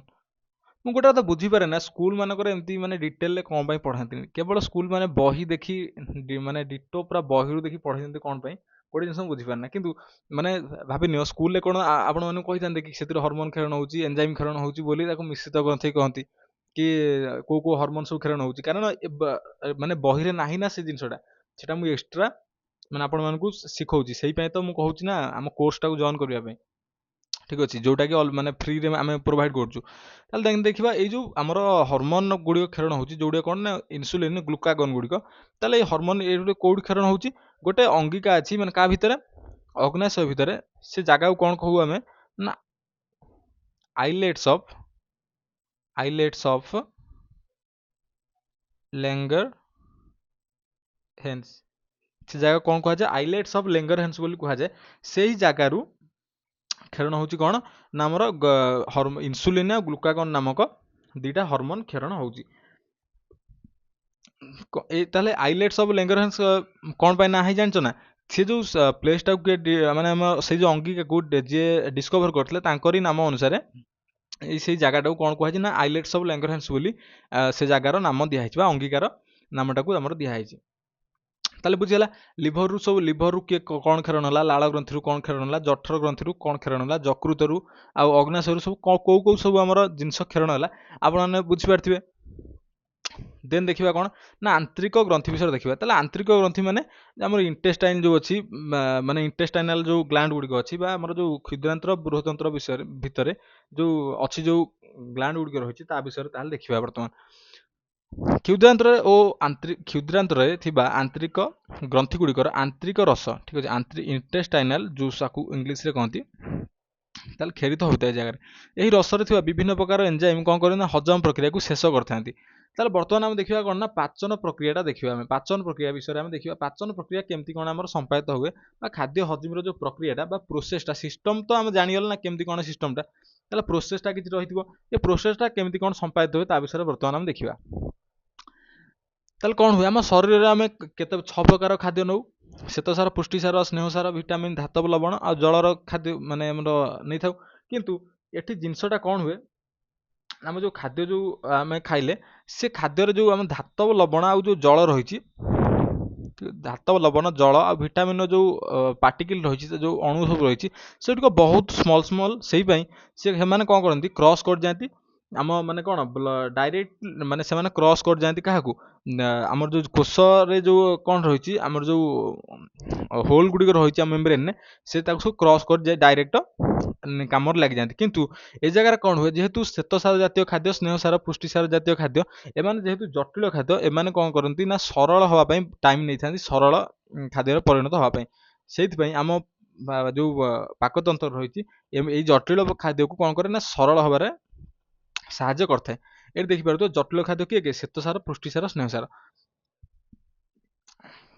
ସେମ୍ ଲେଖା ହେଇଛି ଏଠି କଣ ଲେଖା ହେଇଛି ନା ଭିଟାମିନ୍ ଓ ଧାତବ ଲବଣ ଓ ଜଳର ଅଣୁ ଗୁଡ଼ିକ କ୍ଷୁଦ୍ର ହୋଇଥିବାରୁ ଏମାନେ କଣ କରନ୍ତି ନା ବିନା ହଜମରେ ଏଗୁଡ଼ିକ କୋଷ ଝିଲି ମଧ୍ୟ ଦେଇ କୋଷ ଭିତରକୁ ପ୍ରବେଶ କରିଥାନ୍ତି। ଠିକ ଡାଇରେକ୍ଟଲି ବ୍ଲଡ ଦେଇକି ଯାଇକି କଣ କରିବେ ନା କୋଷ ଝିଲି ଡେଇଁକି କୋଷ ଦ୍ୱାରା ବ୍ୟବହାର ହେଇଯିବେ। କିନ୍ତୁ ସେ ଜାଗାରେ କଣ ହଉଛି ନା ଆମର ଅଲଗା ଯୋଉ କଣ ଯୋଉ ରହିଗଲେ କିଏ ଶ୍ଵେତସାର, ପୁଷ୍ଟିସାର, ସ୍ନେହସାର ସେମାନେ ଡାଇରେକ୍ଟଲି ୟୁଜ୍ ହୋଇପାରନ୍ତି ନାହିଁ ବା ଅସମ୍ଭବ ହୋଇଥାନ୍ତି ଆମ କୋଷ ପାଇଁ ତାକୁ ୟୁଟିଲାଇଜ କରିବା। ସେଇଥିପାଇଁ ସେମାନଙ୍କୁ ସରଳୀକୃତ ଖାଦ୍ୟରେ ପରିଣତ ହେବାକୁ ପଡେ। ଯୋଉ ଯାହାର କାର୍ଯ୍ୟ କିଏ କରେ ନା ଆମର ଗ୍ରନ୍ଥି ଗୁଡ଼ିକ କରିଥାନ୍ତି ଆଉ ଆମର ଯୋଉ ପାକତନ୍ତ୍ର ରହିଛି ସେଇ କାର୍ଯ୍ୟ ଗୁଡ଼ିକ କରିଥାନ୍ତି। ତାହେଲେ ସେଟା ଲେଖା ହେଇଛି କଣ ଏମାନେ କୋଷ ଝିଲି ଦେଇ ପ୍ରବେଶ କରିପାରନ୍ତି ନାହିଁ, ତେଣୁକରି ଏହି ସବୁ ଜଟିଳ ଖାଦ୍ୟର ବିଭିନ୍ନ ପ୍ରକାର ପରିପାକ ଏନଜାଇମ ସହିତ ମିଶି ଆତ୍ମୀକରଣ ଯୁକ୍ତ କଣ ଆତ୍ମୀକରଣ ଯୋଗ୍ୟ ସରଳୀକୃତ ଖାଦ୍ୟରେ ପରିଣତ ହୋଇଥାନ୍ତି। ତାହେଲେ ଏନଜାଇମ ଦ୍ୱାରା ଜଟିଳ ଖାଦ୍ୟର ହଜମ ପ୍ରକ୍ରିୟାର ସାରଣୀ ଦିଆଯାଇଛି। ଏଠି ଦେଖିପାରୁଥିବ ହଜମ କେମିତି କଣ ଏଇ ଯୋଉ ଆମର ସିଷ୍ଟମଟା କେମିତି କଣ ହଜମ କରୁଛି ବା ଗ୍ରନ୍ଥିର ଯୋଉ କ୍ଷରଣ ହଉଛି କଣ ଯୋଉ ଏନଜାଇମ ଗୁଡ଼ିକ କ୍ଷରଣ ହଉଛି ସେଗୁଡ଼ିକ କେମିତି କଣ ମାନେ ଆମର ଖାଦ୍ୟରେ ଥିବା ସ୍ନେହସାର, ପୁଷ୍ଟିସାର, ଶ୍ଵେତସାର ଜାତୀୟ ଖାଦ୍ୟ କେମିତି ହଜମ କରୁଛି ତା ବିଷୟରେ ଦେଖିପାରୁଥିବ। ତାହେଲେ ମୁଁ ଯେମିତି କହିଥିଲି ଶ୍ଵେତସାର କୋଉଠି ଥିଲା ଆମର ଶ୍ଵେତସାର ଜାତୀୟ ଖାଦ୍ୟକୁ କିଏ ଆମର କରୁଥିଲା କଣ କିଏ କରୁଥିଲା ତାକୁ ହଜମ କିଏ କରୁଥିଲା ଆମାଇଲେଜ ନାମକ ଏନଜାଇମ ଗୋଟେ ହଜମ କରୁଥିଲା। ଏଇ ଯୋଉ ଆମାଇଲେଜ ନାମକ ଏନଜାଇମ ଆପଣ ମାନେ କୋଉଠି କହିଥିଲେ ଅଛି ବୋଲି ଏଇଟା କୋଉଠି ଥିଲା ଆମର ଆମାଇଲେଜଟା ଥିଲା କୋଉଠି ପାକସ୍ଥଳୀରେ ଆମର ଥିଲା। କୋଉଠି ପାକସ୍ଥଳ ଯୋଉ ଜଠର ଗ୍ରନ୍ଥି ସେଇଠୁ କ୍ଷରଣ ହଉଥିଲା କି ଆମାଇଲେଜ ନାମକ ଏନଜାଇମଟା ପାକସ୍ଥଳୀ ଥିଲା। ତାହେଲେ ଏଇଟା ପାକସ୍ଥଳୀ ଏଇଟା କଣ କରେ ଏହାର କାର୍ଯ୍ୟ କଣ ରହିଲା ଆମାଇଲେଜ କଣ କରେ ଯୋଉ ଆମର ଶ୍ଵେତସାର ଜାତୀୟ ଖାଦ୍ୟକୁ କୋଉଥିରେ ପରିଣତ କରେ ଗ୍ଲୁକୋଜରେ ପରିଣତ କରେ, ଫ୍ରୁକ୍ଟୋଜରେ ପରିଣତ କରେ, ଗାଲାକ୍ଟୋଜରେ ପରିଣତ କରେ। ଠିକ ଅଛି ମାନେ ସରଳୀକୃତ ଖାଦ୍ୟରେ ଏଇଟା ପରିଣତ କରେ ଯାହାଦ୍ୱାରା ଏଇ ଟାଇପର ଖାଦ୍ୟକୁ ଆମ ଶରୀର ଡାଇରେକ୍ଟଲି ୟୁଟିଲାଇଜ କରିପାରିବ। ଠିକ ଡାଇରେକ୍ଟଲି ଆମ ଶରୀର ଶ୍ଵେତସାର ଜାତୀୟ ଖାଦ୍ୟକୁ ୟୁଟିଲାଇଜ କରିପାରେନି। ତାହେଲେ ପୁଷ୍ଟିସାର ଜାତୀୟ ଖାଦ୍ୟ ଏଟା କୋଉଠି ଆମର ପୁଷ୍ଟିସାର ଜାତୀୟ ଖାଦ୍ୟ ଖାଇସାରିଲା ପରେ ଯେମିତି କହିଥିଲି ତାକୁ କିଏ ହଜମ କରିବା ସାହାଯ୍ୟ କରେ ପ୍ରୋଟିଏଜ ନାମକ ଯୋଉ ଏନଜାଇମ ରହିଲା ପ୍ରୋଟିଏଜ କଣ କରେ ନା ପୁଷ୍ଟିସାର ଜାତୀୟ ଖାଦ୍ୟକୁ ହଜମ କରିବାରେ ସାହାଯ୍ୟ କରେ। ତାହେଲେ ପ୍ରୋଟିଏଜ ବି କୋଉଠି ଥିଲା ସେଇ ପାକସ୍ଥଳ ଯୋଉ ଜଠର ଗ୍ରନ୍ଥି ଥିଲା ସେଇ ପାକସ୍ଥଳ ଜଠର ଗ୍ରନ୍ଥିରୁ କଣ କ୍ଷରଣ ହଉଥିଲା ନା ପ୍ରୋଟିଏଜ ନାମକ ଗୋଟେ ଏନଜାଇମ କ୍ଷରଣ ହଉଥିଲା। ଟିକେ ମିଷ୍ଟେକ୍ କରିଦେଲି ସରି ଆମର ପ୍ରୋଟିଏଜଟା କୋଉଠି କ୍ଷରଣ ହଉଥିଲା ନା ଅଗ୍ନାଶୟରୁ ଆମର କଣ ହଉଥିଲା ନା ପ୍ରୋଟିଏଜଟା କ୍ଷରଣ ହଉଥିଲା। ତାହେଲେ ପ୍ରୋଟିଏଜଟା କଣ କରୁଥିଲା ସେ ଜାଗାରେ ନା ପୁଷ୍ଟିସାର ଜାତୀୟ ଖାଦ୍ୟକୁ ହଜମ କରିବାରେ ସାହାଯ୍ୟ କରୁଥିଲା କାହାକୁ ପୁଷ୍ଟିସାର ଜାତୀୟ ଖାଦ୍ୟକୁ। ସେଇ ପୁଷ୍ଟିସାର ଜାତୀୟ ଖାଦ୍ୟ ମାନେ ଯେତେବେଳେ ଆମେ ସରଳୀକୃତ ଖାଦ୍ୟ ଯେତେବେଳେ ତିଆରି ହବ ଲାଷ୍ଟକୁ କଣ ହବ ନା ଏମିନୋ ଏସିଡର ମୁଁ କହିଥିଲି ନା ଏମିନୋ ଏସିଡର ଶୃଙ୍ଖଳରେ କିଏ ତିଆରି ହଉଥିଲା ମାନେ କଣ କହିଥିଲି ଏମିନୋ ଏସିଡ ଯେତେବେଳେ ଶୃଙ୍ଖଳ ତିଆରି କରୁଥିଲେ ପରସ୍ପର ମଧ୍ୟରେ ଏମାନେ କଣ ତିଆରି କରୁଥିଲେ ଏମିନୋ ଏସିଡ ଯେତେବେଳେ ମିଶିକି କଣ ତିଆରି କରୁଥିଲେ ସବୁ ପ୍ରୋଟିନ ତିଆରି କରୁଥିଲେ ନାହିଁ ପ୍ରୋଟିନ ତିଆରି କରୁଥିଲେ ସେଇ ପାଇଁ କୁହାଯାଇଥିଲା କି ପୁଷ୍ଟିସାର ଜାତୀୟ ଖାଦ୍ୟ ଯେତେବେଳେ ଭାଙ୍ଗିବ ସେତେବେଳେ କଣ ହବ ନା ଏମିନୋ ଏସିଡରେ ତିଆରି ହବ। ଏହି ଏମିନୋ ଏସିଡ ଗୁଡ଼ିକ କଣ ନା ପୁଷ୍ଟିସାର ଜାତୀୟ ଖାଦ୍ୟର ସରଳୀକୃତ ଗୋଟେ ମାନେ କଣ ଗୋଟେ ସରଳୀକୃତ ଫର୍ମ କହିବାକୁ ମାନେ ରୂପ ବୋଲି କହିଲେ ଚଳେ। ତାପରେ ଦେଖିବା ଲାଇପେଜ ନାମକ ଯୋଉ ଏନଜାଇମ ରହିଲା ଗୋଟେ ସେମ୍ ଜାଗାରୁ ବା ଅଗ୍ନାଶୟରୁ କଣ କ୍ଷରଣ ହଉଥିଲା ଆମାଇଲେଜ, ପ୍ରୋଟିଏଜ ଆଉ ଲାଇପେଜ କ୍ଷରଣ ହଉଥିଲା। ସେ ଲାଇପେଜ କଣ କରୁଥିଲା ନା ସ୍ନେହସାର ଜାତୀୟ ଖାଦ୍ୟକୁ ବା ଲିପିଡକୁ ଫ୍ୟାଟି ଏସିଡରେ ପରିଣତ କରୁଥିଲା ବା ଗ୍ଲିସେରଲରେ ପରିଣତ କରୁଥିଲା। ଆଉ ଏଇ ଯୋଉ ଲାଇପେଜଟା ଥିଲା ଲାଇପେଜ ବି ଆଉ କୋଉଠି କ୍ଷରଣ ହଉଥିଲା ଜାଣିଛ ନା ଆଉ କୋଉଠି କ୍ଷରଣ ହଉଥିଲା ଲାଇପେଜଟା ପାକସ୍ଥଳେ ବି ଲାଇପେଜ ବି କ୍ଷରଣ ହଉଥିଲା ମନେ ଥିବ ପାକସ୍ଥଳେ ବି କିଛି ପରିମାଣର ଲାଇପେଜ କ୍ଷରଣ ହଉଥିଲା ଯୋଉଥିପାଇଁ ଆମର ଯୋଉ ସ୍ନେହସାର ଖାଦ୍ୟର ସରଳୀକରଣ କୋଉଠୁ ଆରମ୍ଭ ହୋଇଥିଲା ଆମର ପାକସ୍ଥଳୀ ପାଖରୁ ଆରମ୍ଭ ହୋଇଥିଲା ସେଠି ବହୁତ କମ ପରିମାଣର ଲାଇପେଜ କ୍ଷରଣ ହୁଏ। ତାହେଲେ ଦେଖିଛି କଣ ନା ଖାଦ୍ୟ ହଜମର प्रक्रिया गुड़िक कौन कौन देखिए आम खाद्य हजम जो प्रक्रिया सब रही खाद्य हजम प्रक्रिया कौन ना खाद्य ग्रहण प्रथम आम खाइले कौन कला पाक क्रिया है डाइजेसन है देन कौन है अवशोषण आम शरीर द्वारा यूज है शरीर द्वारा माने यूज करने को रक्त में मिसिला से गुड़िक आसिमुलेसन कौन आत्मीकरण से गुड़िक आम यूज कर नेले देन कौन है जो अवशिष्ट जो पार्ट रहा मल मल द्वारा दे मल त्याग आम करदे देन देखा खाद्य ग्रहण विषय देखा खाद्य ग्रहण अर्थ कौन आहार नल विभिन्न अंश होता पाचन क्रियार विभिन्न प्रक्रिया निम्न दिखाई देखिए मुख घर मुझे कहते पार्टी ठीक अच्छे पार्टी आम पाचन क्रिया आम प्रथम स्टार्ट होता कौटू मुख घर पार्टी स्टार्ट होता पार्टी आम कौन होता प्रथम जो टाइलिन नामक एंजाइम थिला कौटी पाटर जो लाल आमर टाइलिन नामक एंजाइम थिला माने प्रथम बुझीपर दांत जो पाटर दांत रही सी कौन कला गोटे मिनिट प्रथम कौन है जो खाद्य खाइबा पर सी कौन है चर्बण है दांत द्वारा क्या द्वारा दांत द्वारा चर्बण है चर्बण होगापर सी ता सहित किए मिसिला ना लाल मिसिला लाल किए अच्छी टाइलिन अच्छी टाइलिन कौटी अच्छी लाल अच्छी से टाइलिन कौन कला जो श्वेतसार जातीय खाद्य को जो श्वेतसार जातीय खाद्य अच्छी ताकू कौन कला ना माल्टोज रे परिणत कला माल्टोज रे ताकू माल्टोज रे परिणत कला आ गोटे जिनस मुझे कौन कि टाइलिन टा गोटे कौन ना अम्लीय एंजाइम ठीक अच्छे अम्लीय जिनस यहाँ टाइलिन टा लालटा टिके स्लाइटली कौन लगे ना माने अम्ल होता है ताहले ये कौन है ना श्वेतसार जातीय खाद्यर कौन है ये जगह हजम है श्वेतसार जातीय खाद्य कौटू परिणत है माल्टोज को परिणत है ये सेम लिखाई कौन ना आम खाऊा दांत कौन कला प्रथम छोट छोट खंडरे परिणत कला देन कौन है आम जो लाल टाइलिन टा कौन है टाइलिन मिसिला कौन है जटिल श्वेतसार जातीय खाद्य को माल्टोज नामक गोटे दी शर्करा परिणत कला माल्टोज ये माल्टोजटा हूँ इंपोर्टाट गोटे टर्म माल्टोज कौन ना दी शर्करा विशिष्ट गोटे अणु ताकू परिणत कला परिणत करापर एठार श्वेतसार व्यतीत अन्य कौन खाद्यर हजम हुए कौन पाई ना ये केवल श्वेतसार जातीय खाद्यर हजम हुए कौन पाई ना आमर आगू गले जा पृष्टिसार स्नेहसार जातीय खाद्यर हजम हम जो कौन जो पेप्सिन फेप्सिन सब अच्छा सब एंजाइम अच्छा से हजम कर साहय करती ताले बर्तमान देखा कौन ना ये देखी पार्थो ये बॉक्स रे तैयारी कौन श्वेतसार जातीय खाद्य कौन करछि ना टाइलिन कौन करछि ना अम्लीय परिवेश रे श्वेतसार जातीय खाद्य को माल्टोज रे परिणत कर देछि ताले एई लालर थिबा एई देखि गोटे टर्म अछि कौन ना बैक्टीसिडाल अच्छी ठीक अच्छे बैक्टीसिडाल नामक एंजाइम कौन करे ये जो लालर अच्छी लालर देखिए लाल कौन थाए ना बैक्टीसिडाल नामक गोटे एंजाइम थाए देखिए कुकुर देखिए ना तुम मानकर देखिए तुम मानकर कौ जगह खंडिया हो तुम मैंने कौन कर मलम लगाउच लगाउच कि कुकुर गाई गोरु मानकर से खंडिया हेल्ले कहीं तो बुला गाई गोरु कथा कहूँ ना मुझे बुला गाई कुकुर कथा कहूँ से खंडिया होगा कौन से कारण आक्सीडेंट होगा से कौन हुए खंडिया स्थानटा किसी दिन पर भरी जाए किंतु से मलम लगाती ठीक अच्छे मलम लगाती कि खंडिया स्थानटा किसी दिन पर भरी जाए कौन पर भरी जाए जो बैक्टीसिडाल नामक जो एंजाइम अच्छी ए जगह कौन हुए आम जो लाल जो बैक्टीसिडाल नामक एंजाइम रहा सेटा को माने क्षत स्थान लाल से कौन करते क्षत स्थान चाटती बहुत चाटिया फल से बैक्टीरिया नामक एंजाइमटा बार बार क्षत स्थान लगी सेठी जो बैक्टेरिया गुड़िक रही बैक्टेरिया गुड़िक से कौन हुए ना नष्ट होगा फल से क्षत स्थानटा इनफेक्शन कलानी इनफेक्शन न करवा द्वारा आस्ते आस्ते आस्ते से भल हो कुकुर आ गाई गोरु देख जो जगह क्षत हो से बार बार चाटिबे से माने कौन ट्रिटमेंट जरूरत पड़ेनी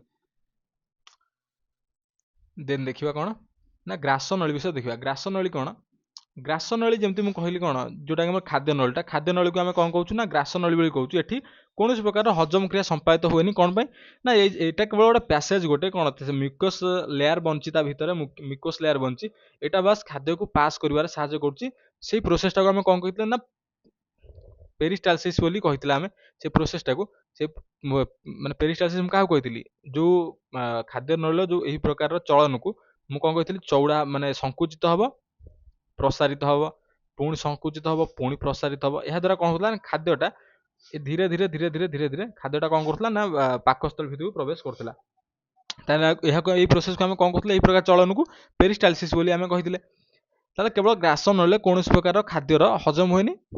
କେବଳ ଏ ଜାଗାରେ କ'ଣ ହୁଏ ନା ପେରିଷ୍ଟାଲସିସ୍ ନାମକ ଗୋଟେ ଚଳନ ହେଇକି ଖାଦ୍ୟ ପାକସ୍ଥଳୀ ପାଖକୁ ଆସେ। ତାହେଲେ ପାକସ୍ଥଳୀ ଯେମିତି ମୁଁ କହିଲି ପାକସ୍ଥଳୀ କ'ଣ କ୍ଷରଣ ହେଉଥିଲା ଆମର HCl ନାମକ ଗୋଟେ ମାନେ କ'ଣ HCl ନାମକ ଗୋଟେ ଅମ୍ଳ କ୍ଷରଣ ହେଉଥିଲା ପ୍ଲସ୍ ସେଠି ପେପ୍ସିନ୍ ନାମକ ଯେଉଁ ଅମ୍ଳଟା ରହିଲା ସେଠି ସେ ଜାଗାରେ ପେପ୍ସିନ୍ କାମ କରିବାକୁ ହେଲେ ତାକୁ ଅମ୍ଳୀୟ ପରିବେଶ ଦରକାର ଯୋଗଉଥିଲା ତାକୁ କିଏ HCl ନାମକ ଅମ୍ଳ ତାକୁ ଗୋଟେ ଅମ୍ଳୀୟ ପରିବେଶ ଯୋଗଉଥିଲା ଯୋଉଥିପାଇଁ ସେ ଜାଗାରେ କ'ଣ ହେଉଥିଲା ଆମର ନା ଖାଦ୍ୟରେ ଥିବା ଯେଉଁ ପୃଷ୍ଟିସାର ଜାତୀୟ ଖାଦ୍ୟ ହଜମ ହେବାରେ ସାହାଯ୍ୟ କରୁଥିଲା କିଏ ପେପ୍ସିନ୍ ନାମକ ଗୋଟେ ଏଞ୍ଜାଇମ୍।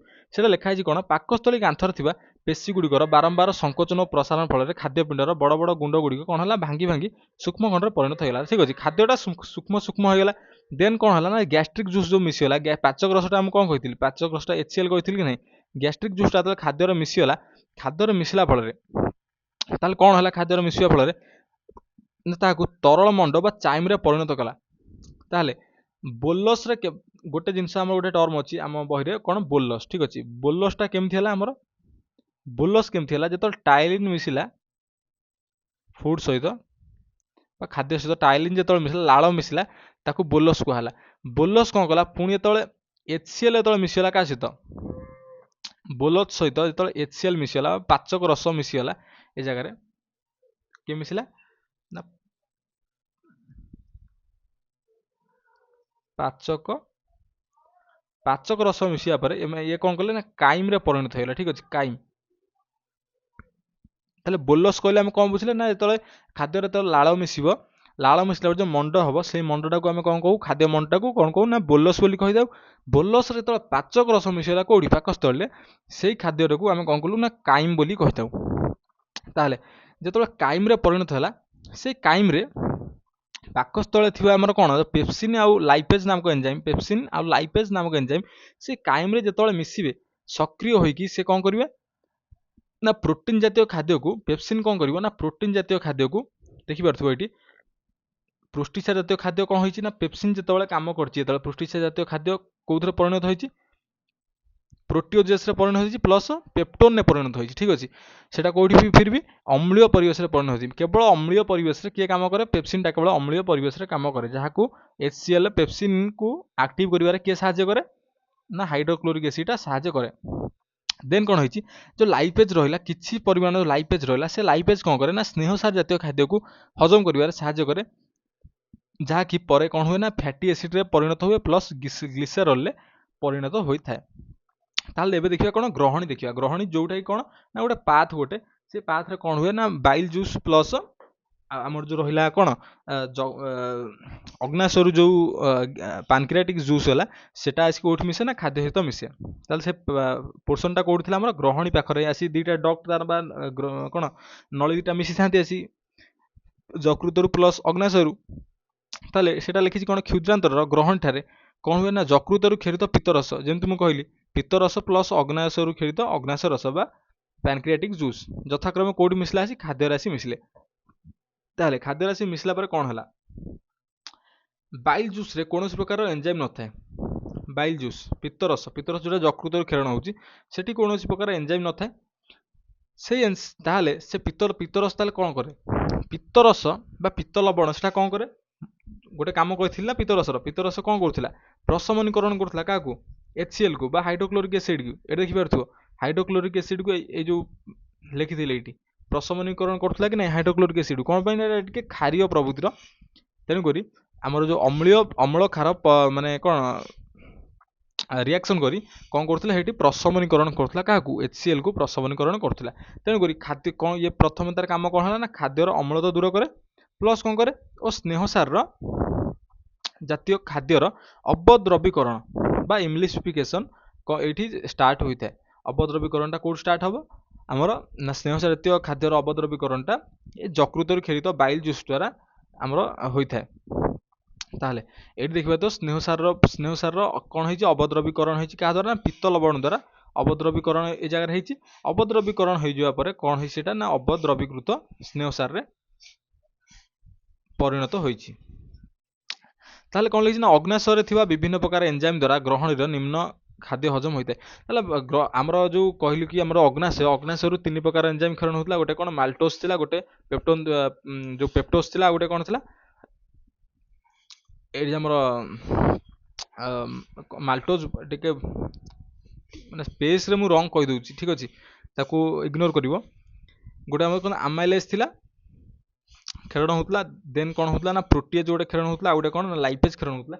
ସେ ଆମର ଆମାଇଲେଜ୍ଟା କ'ଣ କରୁଥିଲା, ମାଲ୍ଟୋଜ ବା ଶ୍ଵେତସାର ଜାତୀୟ ଖାଦ୍ୟକୁ ଗ୍ଲୁକୋଜରେ ପରିଣତ କରୁଥିଲା। ଏଇ ମାଲ୍ଟୋଜ ପୁଣି କେମିତି ପରିଣତ ହେଉଥିଲା, ମାଲ୍ଟୋଜକୁ କିଏ ପରିଣତ କରୁଥିଲା, ଖାଦ୍ୟ ଆମର ଯେଉଁ ଲାଳରେ ଥିବା ଟାଇଲିନ୍ଟା ଯେତେବେଳେ ଶ୍ଵେତସାର ଜାତୀୟ ମାନେ ଜଷ୍ଟ ଗୋଟେ ବ୍ଲାଙ୍କ ସ୍ପେସ୍ ମୁଁ ଦେଖେ, এই ଦେଖିପାରୁଥିବ ଲାଳରେ ଥିବା ଯେଉଁ ଟାଇଲିନ୍ଟା ସେ କ'ଣ କରୁଥିଲା, ଖାଦ୍ୟକୁ କେଉଁଥିକୁ ପରିଣତ କରୁଥିଲା, ମାଲ୍ଟୋଜକୁ ପରିଣତ କରୁଥିଲା। ଦେନ୍ କ'ଣ ହେଉଥିଲା ନା ମାଲ୍ଟୋଜ କ'ଣ ହେଉଥିଲା, ମାଲ୍ଟୋଜ ଆସିବ କାହା ସଂସ୍ପର୍ଶରେ ଆସୁଛି, ଆମାଇଲେଜ୍ର ସଂସ୍ପର୍ଶରେ ଯେତେବେଳେ ଆସୁଛି, ଏ ଜାଗାରେ ଆମାଇଲେଜ୍ର ସଂସ୍ପର୍ଶରେ ଆସୁଛି ଯେତେବେଳେ, ସେ ତାପରେ କେଉଁଥିକୁ ପରିଣତ ହେଉଛି ନା ଗ୍ଲୁକୋଜରେ ପରିଣତ ହେଉଛି। ଗ୍ଲୁକୋଜ ହେଉଛି ଗୋଟେ ସରଳୀକୃତ ମାନେ ଶ୍ଵେତସାର। ଦେନ୍ ହେଉଛି କ'ଣ ନା ପେପ୍ଟୋନ୍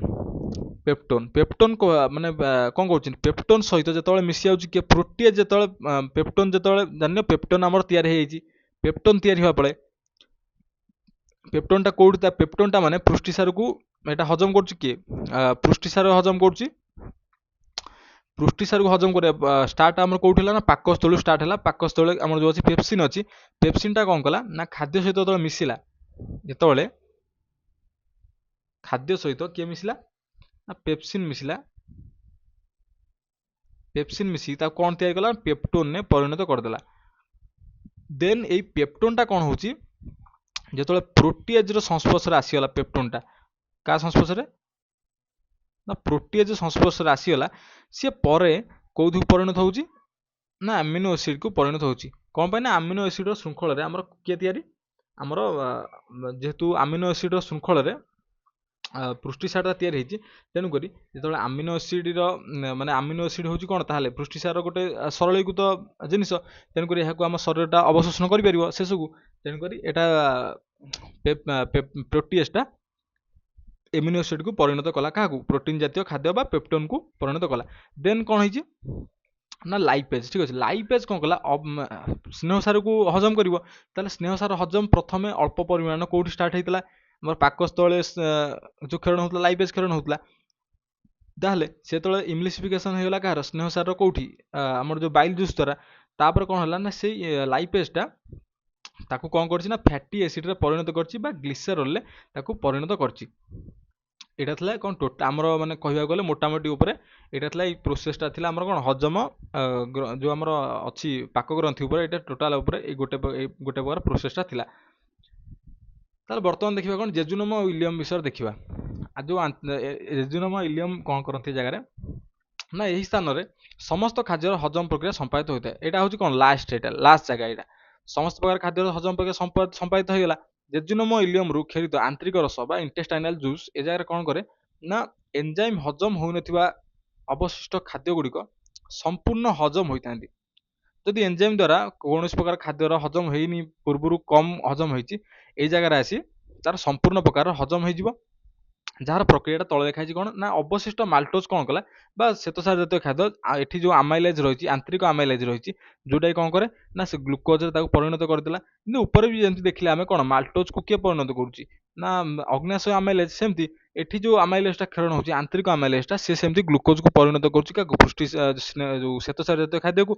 ଦେନ୍ ପୃଷ୍ଟିସାର ଜାତୀୟ ଖାଦ୍ୟ କ'ଣ ହେଉଛି ନା ଏ ଯେଉଁ ଆନ୍ତରିକ ପ୍ରୋଟିଏଜ୍ ଅଛି, ପ୍ରୋଟିଏଜ୍ଟା କ'ଣ କରୁଛି ନା ଏମିନୋ ଏସିଡ୍ ତାକୁ ପରିଣତ କରୁଛି। ଦେନ୍ ଲାଇପେଜ୍ ଯେମିତି ଆଗରୁ ଯେମିତି ଯେଉଁ ଅଗ୍ନାଶୟ ଲାଇପେଜ୍ଟା କ'ଣ କରୁଥିଲା, ସ୍ନେହସାର ଜାତୀୟ ଖାଦ୍ୟକୁ ମାନେ ହଜମ କରିବାରେ ସାହାଯ୍ୟ କରୁଥିଲା, ସେମିତି ଆନ୍ତରିକ ଲାଇପେଜ୍ ମଧ୍ୟ ସ୍ନେହସାର ଜାତୀୟ ଖାଦ୍ୟକୁ ହଜମ କରିବାରେ ସାହାଯ୍ୟ କରୁଛି, ଯେଉଁଟାକି କ'ଣ ଗ୍ଲିସେରଲ୍ରେ ପରିଣତ ହେଉଛି ଆଉ ଫ୍ୟାଟି ଏସିଡ୍ରେ ପରିଣତ ହେଉଛି।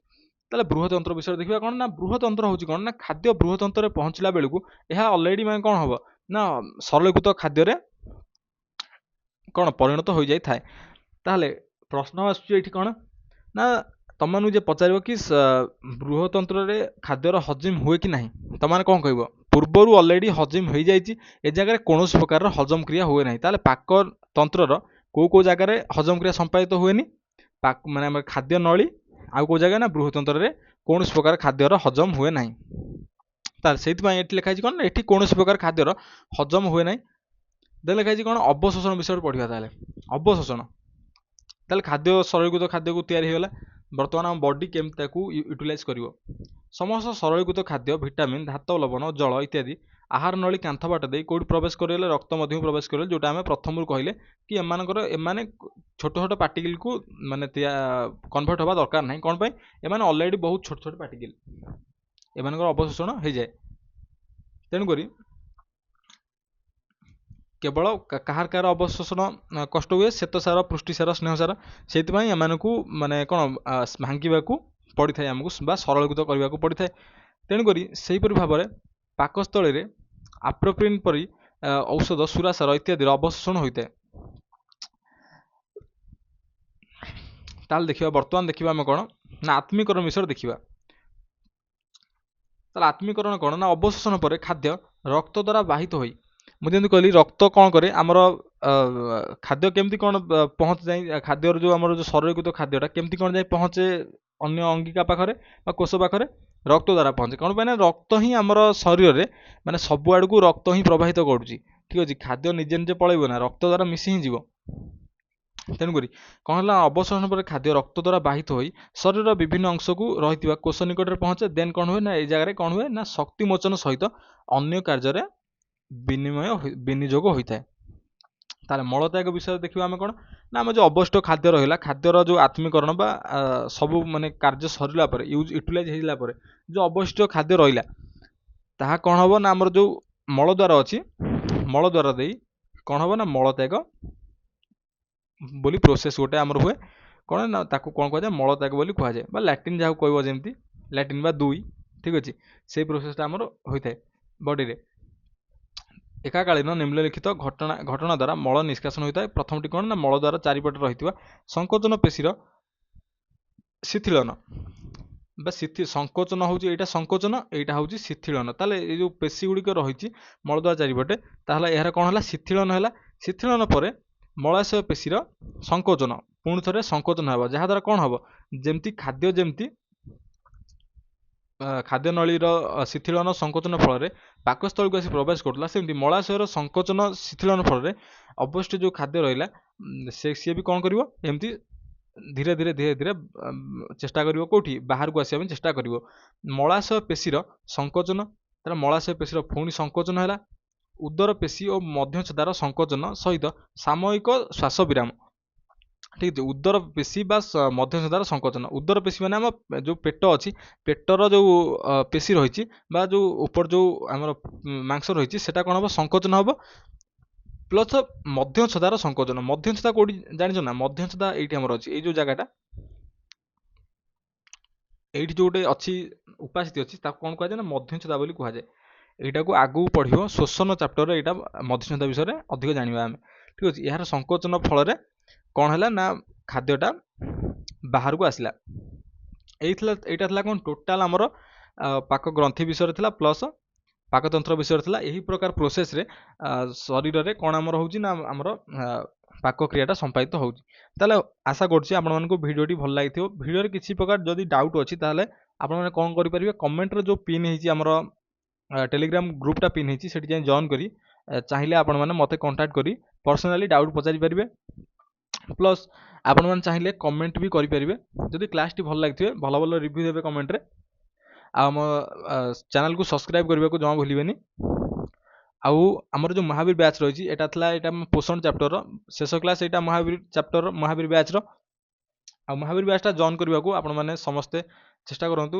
ଏଥିରେ ଜଏନ୍ କରିବା ବହୁତ ସହଜ। କ'ଣ ନା କେବଳ ଚ୍ୟାନେଲକୁ କେବଳ ସବସ୍କ୍ରାଇବ୍ କରିବା, ଗୋଟେ ସବସ୍କ୍ରାଇବ୍ କରି ଆଉ କ'ଣ କରିବା ନା ଟେଲିଗ୍ରାମକୁ ଜଏନ୍ କରିବା। କେବଳ ଟେଲିଗ୍ରାମକୁ ଜଏନ୍ କରିବାରେ ଆପଣମାନେ କ'ଣ କରିବେ ନା ମହାବୀର ବ୍ୟାଚ୍କୁ ଜଏନ୍ କରିପାରିବେ ଏଥିରେ ଇଜିଲି। ଏଇଟା ତ ବହୁତ ଇଜି ନା, କୌଣସି ପ୍ରକାର ପଇସା ଦେବାକୁ ପଡ଼ିବନି।